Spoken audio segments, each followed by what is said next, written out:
नमस्कार सभी को। मेरा नाम विष्णु कुमार है और कौन हूँ मैं और मेरी कहानी क्या है और क्यों मैं यूट्यूब पर आने की सोच रहा हूँ, इस क्वेश्चन के साथ मैं वीडियो में उपस्थित हुआ हूँ। मैं एक साधारण परिवार से हूँ और मेरी उम्र है 26 वर्ष के करीब और मैंने अपनी सामान्य शिक्षा 12वीं की जैसे शिक्षा साइंस और ग्रेजुएशन मैथ ऑनर्स से किया है और उसके बाद अभी मैं मास्टर हिंदी लिटरेचर से कर रहा हूँ। और मैंने ग्रेजुएशन के लास्ट ईयर में ही मेरा ध्यान यूपीएससी की तरफ हुआ और मैं यूपीएससी से लगभग 4-5 साल से जुड़ा हूँ। मैंने यूपीएससी के सिलेबस को समझा है, पढ़ा है, मैंने कोचिंग की सहायता ली है और साथ ही मैंने यूपीएससी के सिलेबस को और पेपर को मैंने समझा है, दिया है और अभी भी उसी की तैयारी में हूँ।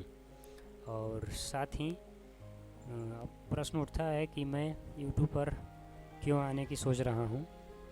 तो मैं एक यूपीएससी हिंदी मीडियम का छात्र हूँ और क्योंकि मैं हिंदी मीडियम का छात्र हूँ, मेरी शिक्षा जो हुई है हिंदी मीडियम से ही हुई है और उस क्रम में मुझे लगता है कि मुझे उतना अवसर नहीं मिला है।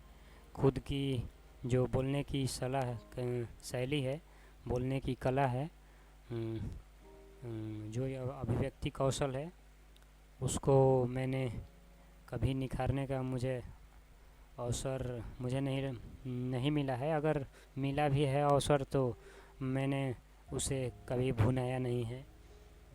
ये मेरी स्थिति रही है और चूँकि मेरा कुछ अनुभव हो चुका है यूपीएससी के सिलेबस के साथ और क्वेश्चन एग्ज़ाम में बैठने का अनुभव हो चुका है, इसलिए मेरे पास अनुभव है और इस अनुभव के साथ सोच रहा हूँ कि मैं अपनी अभिव्यक्ति कौशल को और निखार पाऊँ और इस दृष्टि में मुझे यूट्यूब जैसा प्लेटफार्म अच्छा महसूस होता है। मुझे लगता है कि मेरा बोलने की शैली जो है, बोलने की कला है, जो अभिव्यक्ति कौशल है, ये मेरा निखर सकता है और जो मैं यूजफुल चीज़ें हैं जो मैंने सीखा है वो अच्छी चीज़ को मैं रख सकता हूँ जो मैंने अब तक सीखा है, मेरे जो अनुभव रहे हैं अब तक के वो।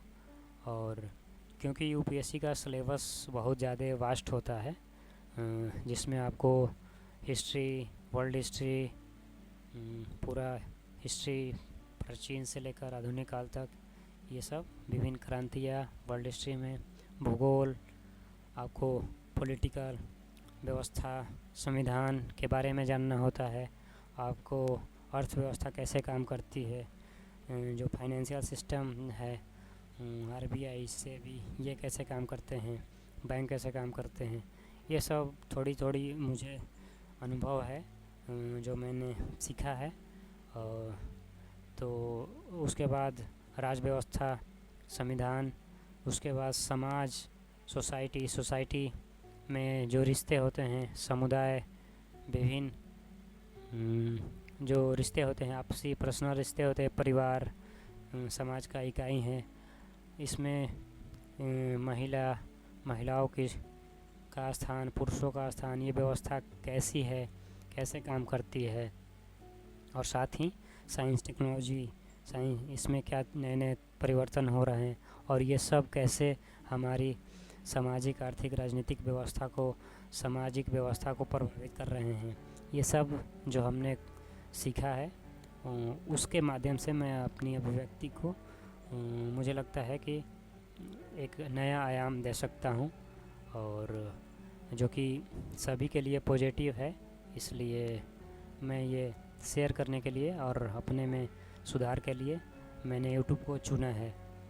और इसमें आगे जो हम यूपीएससी के सिलेबस में ही एक ऑप्शनल सिलेबस होता है जो कि बहुत ही उसमें गहराई से पढ़ना होता है। तो मेरा यूपीएससी का ऑप्शनल जो था हिंदी साहित्य था, और हिंदी साहित्य में मैंने थोड़ा गहराई से पढ़ा है, जिसमें मैंने विकास दिव्यकीर्ति सर का उनका निर्देशन में या उनके मार्गदर्शन में या उनकी कक्षाओं के माध्यम से मैंने पढ़ाई किया है, मैंने सीखा है, जो मुझे बहुत ही अच्छा लगा।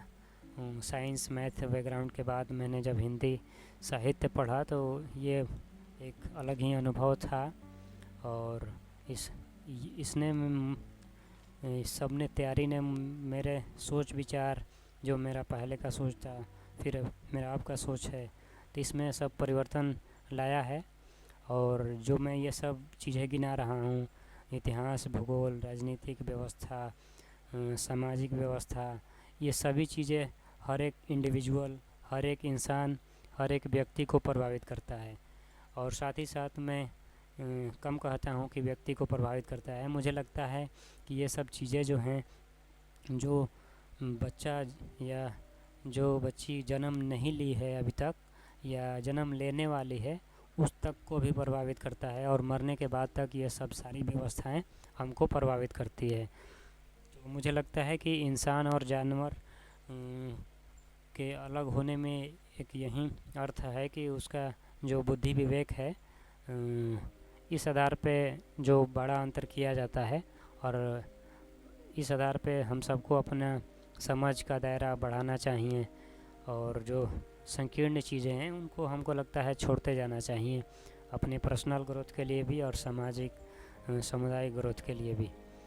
तो उसके बाद हमारी इसमें अलग अलग जो बहुत सारी चीज़ें हैं, जैसे नैतिकता, सामाजिक नियम कैसे होते हैं, विभिन्न फ़िलॉसफी पढ़ते हैं, वेस्टर्न फ़िलॉसफी पढ़ते हैं, पश्चिमी जो दर्शन पढ़ते हैं, पश्चिमी विचारधारा जो पढ़ते हैं, और उसके बाद अपना इंडियन फ़िलॉसफी पढ़ते हैं, षड ऋतु, षड दर्शन जो है, ये सब पढ़ते हैं।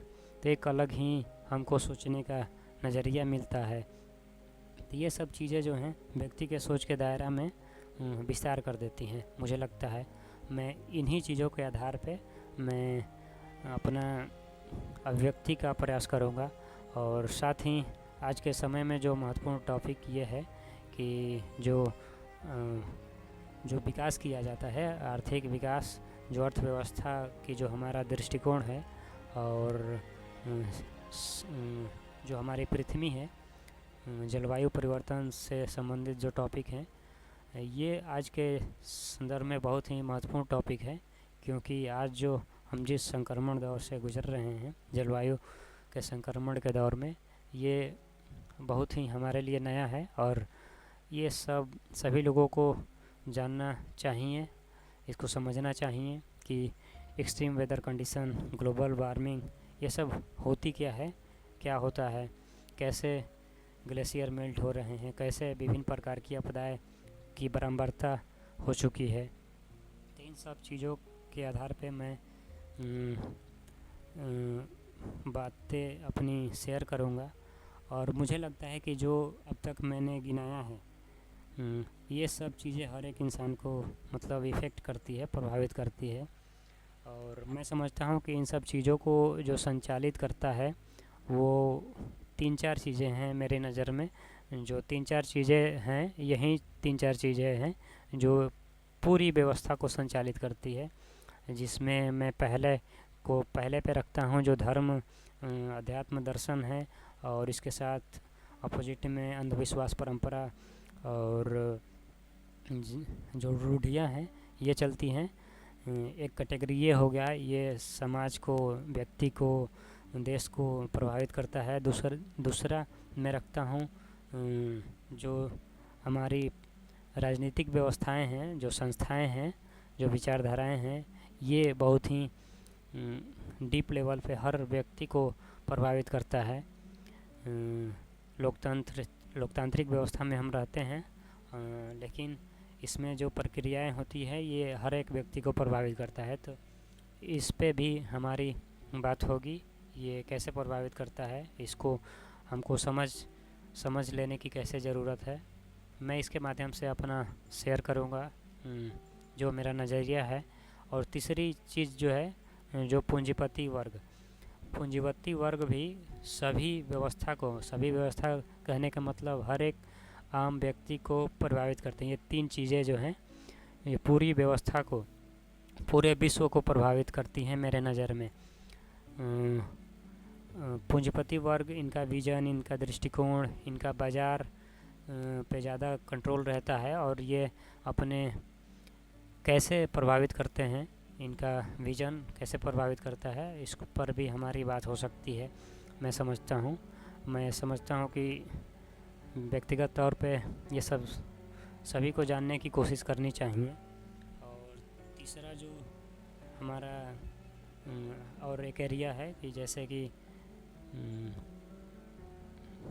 मैंने ये सब बातें करी कि ये सब चीज़ें प्रभावित करती हैं, और अन्य जो बातें हैं वो ये है कि जब मैं इन सब चीज़ों को आम जनजीवन में, सोशल मीडिया के जीवन में देखता हूँ तो ये सब चीज़ें मैं जो है हर एक लेवल पे, चाहे इंडिया के लेवल पे, समाज के लेवल पे या विश्व के लेवल पे, ये सबसे ज़्यादा जो प्रभावित करता है धार्मिक दर्शन, अंधविश्वास, ये सब परंपराएं। तो इसमें मैंने वर्तमान समय में जो भी एक्टिव जो हमारे आचार्य गुरु रहे हैं, विभिन्न तरह के जो धार्मिक पंथ से जुड़े हुए लोग हैं, मैंने लगभग कई लोगों को मैंने सुना है, जिसमें मैं जैसे प्रेमानंद जी महाराज, उसके बाद आचार्य प्रशांत सर, उसके बाद मैंने ओशो जी को सुना है, उसके बाद मैंने उनकी कुछ किताबें भी पढ़ी है। फिर ये सब जैसे फ़िलॉसफी में मैंने धर्म से रिलेटेड भी पढ़ा है, जैसे मैंने कुरान का थोड़ा सा भी पढ़ा है, क्योंकि इसी में एक टॉपिक आता है फ़िलॉसफी में धर्म दर्शन हमें पढ़ना पड़ता है। तो इसमें मुझे सौभाग्य था कि मेरे हिस्ट्री के टीचर अख्तर मलिक सर थे, और उन्होंने धर्म से रिलेटेड जो चीज़ें पढ़ाई, उसके बाद मेरी रुचि इसमें बढ़ गई कि क्या है ये सब चीज़ें, कौन चीज़ कहाँ से कंट्रोल होता है, ये सब चीज़ों को पढ़ने के लिए। तो मैं इन सब आधुनिक जो समाज में सक्रिय हैं बाबा लोग और गुरु लोग, और जो चमत्कारी बाबा, उनको भी मैंने देखा है, सुना है।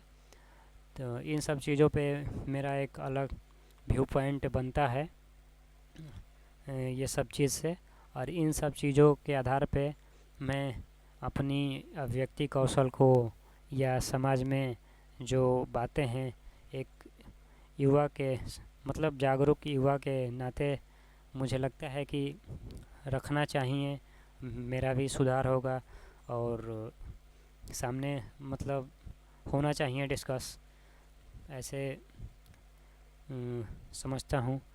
और मैं इसलिए मैं आपसे यही कहता हूँ कि आप अपनी राय जो है, अपना सुझाव कमेंट बॉक्स में आप दे सकते हैं, और मेरा उत्साह जो है बढ़ा सकते हैं, और सपोर्ट कर सकते हैं, चैनल को सब्सक्राइब कर सकते हैं। इसके लिए धन्यवाद। हम खाली समय में ज़रूर वीडियो को अलग अलग मुद्दों पर अपलोड करेंगे अपनी नज़र में, जो मैंने सीखा है उसके नज़र में। इसलिए धन्यवाद